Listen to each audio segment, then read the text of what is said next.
नमस्कार दोस्तों, मैं दीपक साहनी आज प्रस्तुत हुआ हूँ कला और संस्कृति से संबंधित कुछ महत्वपूर्ण प्रश्नों को लेकर। तो आइए देखते हैं आज की क्लास का पहला प्रश्न। कला का उद्गम किस मानवीय भावना का परिचायक है? तो उसका उत्तर है सौंदर्य। कला शब्द का प्रयोग सर्वप्रथम कहाँ पर हुआ? तो उसका उत्तर है ऋग्वेद में। कला किस भाषा का शब्द है? तो कला है संस्कृत भाषा का शब्द। किस भाषा का शब्द है? संस्कृत भाषा का शब्द। आर्ट शब्द का प्रयोग किस शताब्दी में हुआ? तो इसका सही उत्तर है 13वीं शताब्दी के अंतिम चरण में। कड़ धातु का आशय क्या है? तो दोस्तों, कड़ धातु का आशय है प्रसन्न करना। कला शब्द का प्रयोग किया जाता है। कला शब्द का प्रयोग किया जाता है ललित कला हेतु। कला मुख्य रूप से कितने प्रकार की होती है?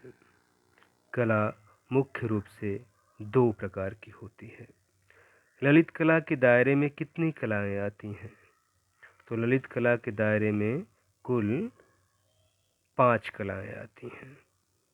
भारतीय कला विषयक कौन सा कथन असत्य है? यह आनंददायक नहीं है। ये तो बिल्कुल ही सत्य है, क्योंकि कला का लक्ष्य ही होता है आनंद की प्राप्ति। अब हम देखते हैं 10वां प्रश्न। कला आदि भौतिक सत्ता को व्यक्त करने का माध्यम है, यह किसने कहा? तो ऐसा कहा है हेगेल ने। दोस्तों, नेट, जेआरएफ, टीजीटी, पीजीटी, इन सब में कभी कभी कुछ कोटेशंस दे दिए जाते हैं और पूछा जाता है कि यह वाक्य किसके द्वारा कहा गया है। तो ये सब कुछ महत्वपूर्ण जो कोटेशंस हैं, मीन्स कथन जो हैं महत्वपूर्ण वाले, तो उनको भी आपको जानना चाहिए। और हम इस सेशन का 11वां प्रश्न लेते हैं। कला सत्य की अनुकृति है, यह किसका कथन है? कला सत्य की अनुकृति है, ऐसा कहा है प्लेटो ने। अनुकरण ही कला का मूल है, किसने कहा? अनुकरण ही कला का मूल है, किसने कहा? अरस्तु ने। कला में मनुष्य अपनी अभिव्यक्ति करता है, यह विचार किसका है? तो ऐसा विचार है रविंद्रनाथ टैगोर का।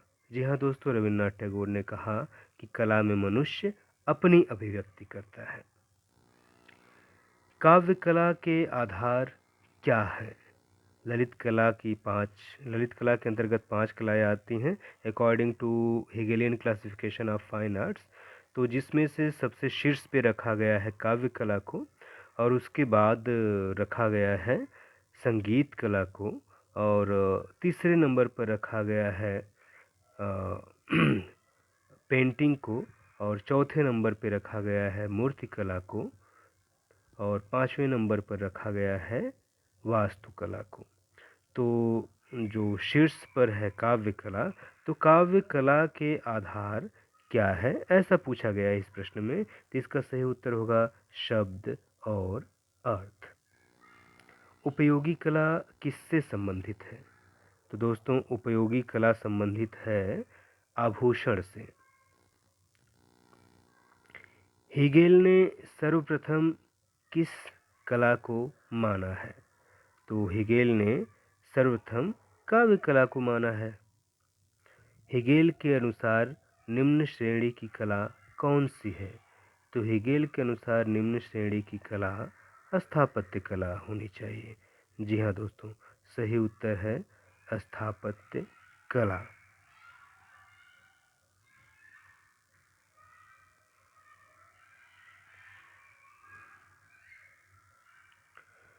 कौन सी रूपप्रद कला नहीं है?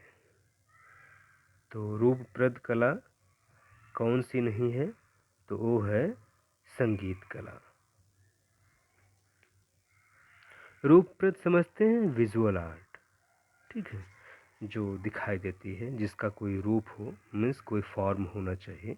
तो रूपप्रद कला में मूर्तिकला, चित्रकला, वास्तुकला तो आती है, किंतु संगीत कला रूपप्रद कला में नहीं आती है, ठीक है। अब हम आते हैं इस क्लास के 19वें प्रश्न की तरफ। भारतीय कला में सर्वाधिक महत्व की बात है क्या? मनुष्य के उल्लासमय जीवन में हर्ष व आनंद के भाव फूटना। भारतीय चित्रकला के कितने रूप प्रचलित हैं? 20वां प्रश्न है। भारतीय चित्रकला के कितने रूप प्रचलित हैं? तो 4 रूप हैं। भारतीय चित्रकला का प्रादुर्भाव कहाँ से हुआ?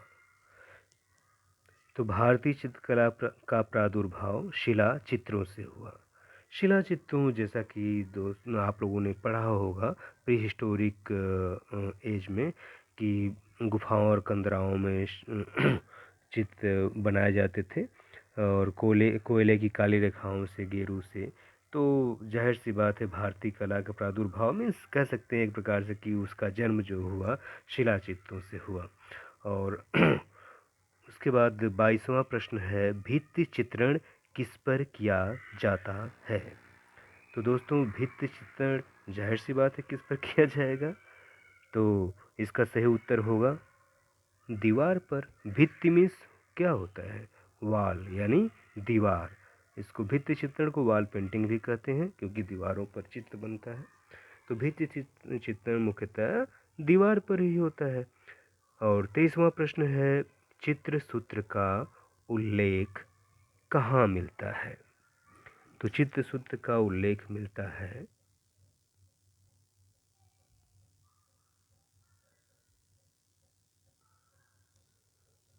विष्णु पुराण में।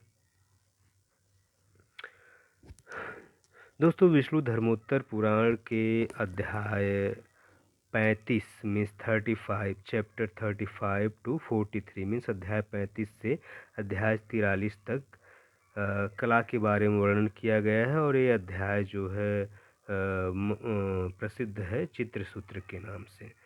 तो और चित्रसूत्र के उल्लेख की बात की गई है, तो इसका उल्लेख मिलता है विष्णु पुराण में। चित्रसूत्र में चित्रों के कितने प्रकार बताए गए हैं? तो बताइए, चित्रसूत्र में चित्रों के कितने प्रकार बताए गए हैं? कुल 4 प्रकार बताए गए हैं। चित्रसूत्र में रस कितने उल्लिखित हैं? 25वां प्रश्न है, चित्रसूत्र में रस कितने उल्लिखित हैं? तो चित्रसूत्र में कुल 9 रस हैं, ठीक है। और अच्छा, हाँ, एक इम्पॉर्टेंट क्वेश्चन है कि भरत मुनि ने नाट्य शास्त्र में कितने रसों का उल्लेख किया है? तो इसका सही जवाब तो आप जानते ही होंगे, 8 रस बताया है उन्होंने। और 9वां रस जो कि शांत रस है, जिसको अभिनव गुप्त ने प्रतिपादित किया था। तो चित्रसूत्र में कुल कितने रस उल्लिखित हैं? 9 रस हैं। चित्रसूत्र में अंगों के आधार पर पुरुषों के कितने भेद बताए गए हैं? 26वां क्वेश्चन है। तो कुल कितने भेद बताए गए हैं? 5। चित्रसूत्र में केशों के प्रकार बताए गए हैं। चित्रसूत्र में केशों के प्रकार बताए गए हैं। केश मतलब समझते हैं ना, बाल, ठीक है। तो केशों के प्रकार बताए गए हैं 5। चित्रसूत्र में नेत्र के कितने प्रकार उल्लिखित हैं? तो कुल है 5। नेत्र समझते हैं, नयन, लोचन, विलोचन, चक्षु मीन्स आइज, आँख। चित्रसूत्र में उल्लिखित वर्ण बताइए। वर्ण मतलब समझते हैं, रंग, कलर, ठीक है। तो चित्रसूत्र में कुल कितने वर्ण उल्लिखित हैं? तो ये हैं 5। अब याद करना आसान है कि 5 रंग, 5 केश, ठीक है, और 5 प्रकार मनुष्यों के बताए गए हैं चित्रसूत्र में। चित्रसूत्रम कितने भागों में विभक्त है? तो अभी हमने बताया कि अध्याय 35 से अध्याय 43 तक चित्रसूत्र का वर्णन किया गया है। तो अब आप आराम से बता सकते हैं कि कितने भागों में उल्लिखित हैं चित्रसूत्र? तो 9 भागों में, मतलब विभक्त हैं, सॉरी, कितने भागों में विभक्त हैं? तो 9 हैं, ठीक है। मतलब कितने पार्ट में डिवाइडेड है? 9 पार्ट्स में। तो वात्स्यायन का प्रसिद्ध ग्रंथ कौन सा है? तो जाहिर सी बात है, आप सभी जानते हैं, वात्स्यायन का कामसूत्र जो है बहुत ही प्रसिद्ध ग्रंथ रहा है, ठीक है। वात्स्यायन के कामसूत्र में कितनी कलाओं का वर्णन किया गया है? तो कुल 64 कलाओं का वर्णन किया गया था, ठीक है। तो ये बहुत महत्वपूर्ण प्रश्न है, अक्सर पूछा जाता है, तो इसको तो याद रखना आवश्यक है। कामसूत्र का अनुमानित समय माना जाता है। कामसूत्र का अनुमानित समय माना जाता है ईसा से 6000 वर्ष पूर्व। कामसूत्र की टीका जयमंगला के नाम किया, सॉरी, इसका होना चाहिए प्रश्न कुछ इस तरह से कि कामसूत्र की टीका जयमंगला के नाम से किसने किया है? तो ये किया है पंडित यशोधर ने। टीका समझते हैं, किसी बुक को, मतलब किसी भी किताब को पढ़ना और उसके बाद उसको समराइज करके, उसको एक्सप्लेन करके अपने भाषा में या सरल भाषा में लोगों के सामने प्रस्तुत करना, ठीक है। तो कामसूत्र की टीका जयमंगला के नाम से किसने किया? पंडित यशोधर ने। जयमंगला में आलेख के कितने भेद बताए गए हैं? जयमंगला में आलेख के कितने भेद बताए गए हैं? 6 भेद, ठीक है। चित्तलक्षण नामक ग्रंथ के रचयिता कौन है? 36। चित्तलक्षण नामक ग्रंथ के रचयिता हैं नग्नजीत। नग्नजीत को भयजीत के नाम से भी जाना जाता है। इनके बारे में कहावत है कि इन्होंने नग्न प्रेतों को जीत लिया था, इसलिए इनका नाम नग्नजीत कहा जाता है, या फिर वो डर को जीत चुके थे, इसलिए इनका नाम भयजीत कहा जाता है, लिया जाता है, ठीक है। तो चित्तलक्षण का रचना काल कब से कब तक माना जाता है? तो चित्तलक्षण का रचना काल माना जाता है 500 ईसा पूर्व से 200 ईसा पूर्व के मध्य। चित्तलक्षण ग्रंथ की प्रति 6ठी शताब्दी में कहाँ प्राप्त हुई है? प्रति मतलब समझते, कॉपीज, ठीक है। चित्तलक्षण ग्रंथ की प्रति 6ठी शताब्दी में कहाँ प्राप्त हुई? तो प्राप्त हुई है तिब्बत में। चित्तलक्षण ग्रंथ कितने अध्याय में विभक्त है? विभक्त समझते हैं ना, डिवाइडेड, क्लासिफाइड। तो चित्तलक्षण ग्रंथ कितने चैप्टर्स में डिवाइडेड है? तो ए है कुल 3 चैप्टर, मतलब 3 चैप्टर्स, यानी 3 अध्याय में ये विभक्त है। चित्तलक्षण में नेत्र के आकार के आधार पर कितने वर्गों में रखा गया है? तो चित्तलक्षण में नेत्र को आकार के आधार पर कितने वर्गों में रखा गया है? तो ए है 5। वही बात है, 5 प्रकार आँखों के चित्रसूत्र में भी बताए गए हैं और चित्तलक्षण में भी 5 प्रकार बताए गए हैं, ठीक है। नग्नजीत का पूर्व नाम क्या था? देखिए, अभी हमने बताया ना, भयजीत नाम था। नग्नजीत का पूर्व नाम क्या था? भयजीत। राजा भयजीत का नाम नग्नजीत क्यों पड़ा? इसका भी उत्तर मैं अभी बता ही चुका हूँ, एक बार फिर से बता देते हैं। क्योंकि उन्होंने नग्न प्रेतों पर विजय प्राप्त कर ली थी। संसार के प्रथम आदि कवि माने जाते हैं 43। संसार के प्रथम आदि कवि माने जाते हैं वाल्मीकि, जिनको महर्षि वाल्मीकि के नाम से जाना जाता है, ठीक है। और रामायण ग्रंथ की रचना इन्होंने ही किया था, ठीक है। रामायण और महाभारत ये दोनों महाकाव्य हैं, ठीक है। तो रामायण की रचना वाल्मीकि ने किया था और संसार के प्रथम आदि कवि वाल्मीकि को, अर्थात महर्षि वाल्मीकि को माना जाता है। भरत मुनि ने कला को किन 2 वर्गों में विभक्त किया? तो भरत मुनि ने कला को विभक्त किया ललित कला तथा शिल्प कला के रूप में, मतलब कुल 2 भागों में विभक्त किया, जिनमें से एक को ललित कला कहा और दूसरे को शिल्प कला। ललित कला समझते हैं फाइन आर्ट्स, शिल्प कला मीन्स क्राफ्ट, ठीक है। तो फाइन आर्ट्स एंड क्राफ्ट। तो शिल्प कला मतलब एक प्रकार से कह सकते हैं उपयोगी कला, जिन कलाओं का हम मतलब निर्माण अपने दैनिक जीवन में उपयोग के लिए करते हैं उन्हें शिल्प कला कहते हैं। जैसे आभूषण बनाना हो गया, और भी तरह तरह की कलाएं जो कि हमारे दैनिक जीवन में यूज होती हैं। और ललित कला ये सिर्फ और सिर्फ हमारे मस्तिष्क या यूँ कह सकते हैं हमारे मन को प्रसन्न करने हेतु उनका निर्माण किया जाता है, जिनको देखकर हम प्रसन्नता की प्राप्ति करते हैं। और उसके अलावा हमारे दैनिक जीवन में इनका कोई विशेष उपयोग नहीं होता है, इसलिए उन्हें ललित कला कहते हैं। ललित मीन्स लालित्य, लालित्य मीन्स सौंदर्य, सौंदर्य जाहिर सी बात है सौंदर्य देखकर हमारा मन प्रफुल्लित हो उठता है, तो इसलिए ऐसी कलाओं को ललित कला कहते हैं। अब हम आते हैं 45वें प्रश्न की तरफ। 45 आधुनिक अर्थ में कला का सर्वोत्तम प्रयोग किया। तो आधुनिक युग में आधुनिक अर्थ में कला का सर्वोत्तम प्रयोग किसने किया? तो ऐसा किया है भरत मुनि ने। मूक भी जिसका रसास्वादन कर ले वह कला है, यह उक्ति किस में उल्लिखित है? मूक समझते हैं, मूक को डम्ब कहते हैं, अर्थात गूंगा, जो मतलब बोल नहीं सकते हैं। तो कहा गया है कि मूक भी अर्थात गूंगा भी जिसका रसास्वादन कर ले। रसास्वादन समझते हैं, जिसका अनुभव कर ले, अर्थात यूँ कहें कि उसकी अनुभूति से वो आनंद प्राप्त कर ले, इंजॉय कर पाए। तो ऐसी कला मतलब ये भी सॉरी कथन कुछ इस तरह से, मूक भी जिसका रसास्वादन कर ले वह कला है। तो यह उक्ति किसमें उल्लिखित है?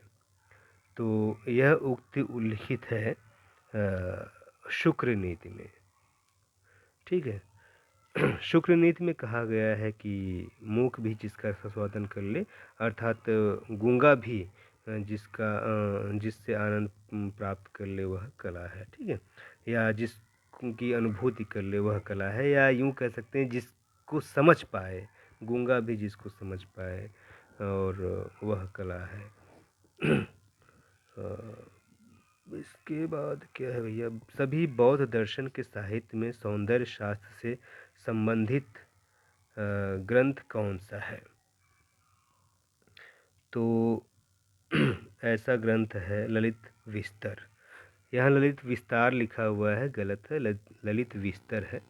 और विनय पिटक किस भाषा में लिखा गया है? तो विनय पिटक लिखा गया है जाहिर सी बात है पाली भाषा में लिखा गया है, ठीक है। और गौतम बुद्ध ने भी अपना प्रथम उपदेश जो दिया था तो पाली भाषा में ही दिया था, ठीक है।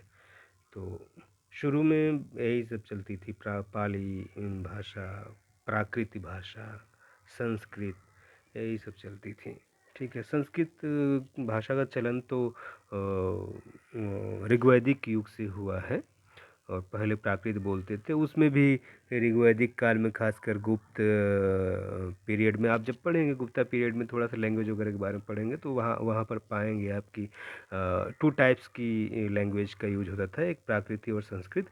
जो विद्वान लोग होते थे वो संस्कृत भाषा में वार्तालाप करते थे, और मतलब गुप्त काल में जितने नाट्य की रचना हुई है, मतलब जितने नाटक लिखे गए हैं, तो उसमें जो विद्वान लोग होते थे तो उनका संवाद संस्कृत में होता था।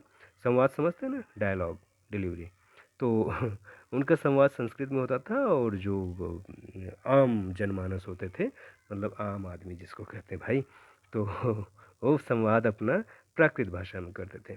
खैर हम बढ़ते हैं क्वेश्चन नंबर 49 की तरफ, अर्थात 49वें प्रश्न की तरफ। भगवान बुद्ध का जन्म एवं मृत्यु माना जाता है कब? मतलब कब से कब तक तो आप सभी जानते हैं कि भगवान बुद्ध का जन्म कब हुआ था? तो उनका जन्म हुआ था 557 ईसा पूर्व और उनकी मृत्यु हुई थी 477 ईसा पूर्व में। अच्छा, ईसा पूर्व घटते क्रम में लिखा जाता है, मतलब जैसे जैसे बढ़ता जाता है वैसे वैसे घटता जाता है। कहने का मतलब 557 ईसा पूर्व में इनका जन्म हुआ था और 477 ईसा पूर्व में मृत्यु हुआ था। ईसा पूर्व मतलब ईसा मसीह के जन्म से पहले की बातें हो रही हैं, ठीक है। तो ईसा मसीह के जन्म से 577 संख्या पूर्व जो इनका वो हुआ था, मतलब जन्म हुआ था। और ईसा मसीह के जन्म से 477 मतलब 477 ईसा पूर्व में क्या हुआ था, इनकी मृत्यु हो गई थी, ठीक है। तो हम आगे बढ़ते हैं 50वें नंबर के प्रश्न की तरफ। उम्मग जातक ग्रंथ के अनुसार यक्ष चित्र कर्म करते थे। यक्ष शब्द किसके लिए प्रयोग किया जाता था? तो इसका सही जवाब होगा, तो यक्ष शब्द प्रयोग किया जाता था दिव्य व्यक्तियों के लिए। जो दिव्य व्यक्ति होते थे, दिव्य समझते हैं अलौकिक, या फिर जिनमें कुछ अद्भुत शक्तियाँ होती हैं, या यूँ कह सकते हैं जिनमें सुपर नेचुरल पावर होती है, ठीक है। तो उनको दिव्य व्यक्ति कहा जाता था। और उम्मग जातक में ग्रंथ मतलब उम्मग जातक ग्रंथ के अनुसार यक्ष चित्र कर्म करते थे। यक्ष शब्द किसके लिए प्रयोग किया जाता था? तो जो दिव्य व्यक्ति होते थे, मतलब जो मनुष्य न होकर मनुष्यों से भी ऊपर की चीज़ होते थे, काफ़ी दिव्य शक्तियाँ होती थी उनके पास, तो वो भी चित्रकारी करते थे, ऐसा कहा गया है उम्मग जातक में। तो तो दिव्य व्यक्तियों के लिए ऐसा शब्द यूज हुआ है, मीन्स यक्ष शब्द का प्रयोग हुआ है। तो दोस्तों, इसी 50वें प्रश्न के उत्तर के साथ ही आज के इस क्लास का समापन करते हैं। हम मिलेंगे अगली अगली वीडियो में, कह सकते हैं या अगली क्लास में मिलेंगे हम। तो तब तक के लिए धन्यवाद आप लोगों को। और अब मैं पूरी कोशिश करूँगा कि कंटिन्यू करूँ इस प्रश्नोत्तरी कार्यक्रम को, और जिससे आप लोगों को ज़्यादा से ज़्यादा नॉलेज हो, और कोई भी कॉम्पिटिटिव एग्ज़ाम वगैरह आपका हो, like TGT, PGT, net, JRF, ठीक है, तो उसमें मैं आपकी सहायता कर पाऊँ, यह मेरे लिए सौभाग्य की बात होगी। धन्यवाद।